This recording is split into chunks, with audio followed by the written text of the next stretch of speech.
Breaking news stock మార్కెట్లు లాభాల్లో trade అవుతున్నాయి. పశ్చిమాసియాలో ముదురుతున్న యుద్ధం ప్రభావం ఇండియన్ స్టాక్ మార్కెట్లపై కాస్త తగ్గింది.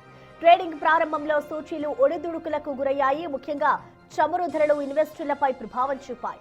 హార్మూజ్ జలసంధి మూతపడడంతో అంతర్జాతీయ మార్కెట్లో క్రూడ్ ఆయిల్ ధరలు పెరగడం మార్కెట్ సెంటిమెంట్ను ప్రభావితం చేసింది. ఆయిల్ అండ్ గ్యాస్ ఇండెక్స్ భారీ నష్టాలు చవిచూస్తున్నాయి. ఫలితంగా ట్రేడింగ్ కాసేపు ఫ్లాట్ గా సాగింది. అయితే కనిష్ట స్థాయి వద్ద ఇన్వెస్టర్లు కొనుగోళ్లకు మొగ్గు చూపుతుండడం మార్కెట్ కు కలిసొచ్చింది. దీంతో సెన్సెక్స్ నిఫ్టీ లాభాల బాట పట్టాయి. ప్రస్తుతం సెన్సెక్స్ 200కు పైగా పాయింట్ల ప్రాఫిట్ తో 74,800 పాయింట్ల వద్ద ట్రేడ్ అవుతోంది. ఇటు నేషనల్ స్టాక్ ఎక్స్చేంజ్ సూచీ నిఫ్టీ కూడా లాభాల్లో ట్రేడ్ అవుతోంది. 100 పాయింట్లకు పైగా లాభంతో 23,200 పాయింట్ల వద్ద ట్రేడ్ అవుతోంది.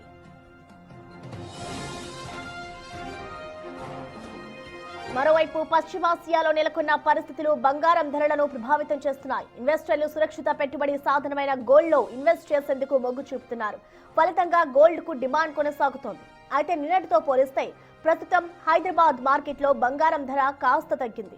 24 క్యారెట్ల తులం బంగారం ధర 1,59,170గా ఉంది. ఇక ఆర్నమెంట్ గోల్డ్ 10 గ్రాముల రేటు 1,45,900 రూపాయలుగా ఉంది. కిలో వెండి రేటు నిన్నటితో పోలిస్తే కాస్త తగ్గింది. ఇటు కిలో రేటు 2,79,900 రూపాయలుగా ఉంది.